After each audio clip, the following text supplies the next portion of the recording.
Ang mabuting balita ng Panginoon ayon kay San Mateo, chapter 10, verse 7 to 15. Noong panahong iyon, sinabi ni Jesus sa kanyang mga apostol, "Humayo kayo at ipangaral ninyo na malapit nang maghari ang Diyos.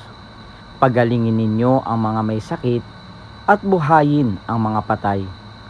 Pagalingin ninyo ang mga ketongen at palayasin ang mga demonyo. Yamang tumanggap kayo ng walang bayad, magbigay naman kayo ng walang bayad. Huwag kayong magdala ng salapi, maging ginto, pilak o tanso sa inyong mga lukbutan. Huwag din kayong magdala ng supot sa inyong paglalakbay, ni bihisan, pampalit na panyapak o tungkod, sapagkat ang manggagawa ay may karapatan sa kanyang ikabubuhay. At saan mang bayan o nayon kayo dumating, humanap kayo ng taong karapat-dapat pakituluyan at manatili kayo roon habang kayo'y nasa lugar na iyon. Pagpasok ninyo sa bahay, sabihin ninyo, maghari nawa ang kapayapaan sa bahay na ito.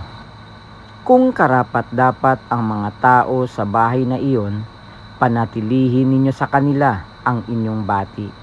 Ngunit kung hindi, bawiin ninyo ito. At kung ayaw kayong tanggapin o pakinggan sa isang tahanan o bayan, umalis kayo roon at ipagpag ang alikabok ng inyong mga paa. Sinasabi ko sa inyo na sa araw ng paghuhukom ay higit na mabigat ang ipaparusa sa mga tao sa bayang yaon kaysa dinanas ng mga taga-Sodoma at taga-Gomora. Ang mabuting balita ng Panginoon. Pinupuri ka namin, Panginoong Hesukristo.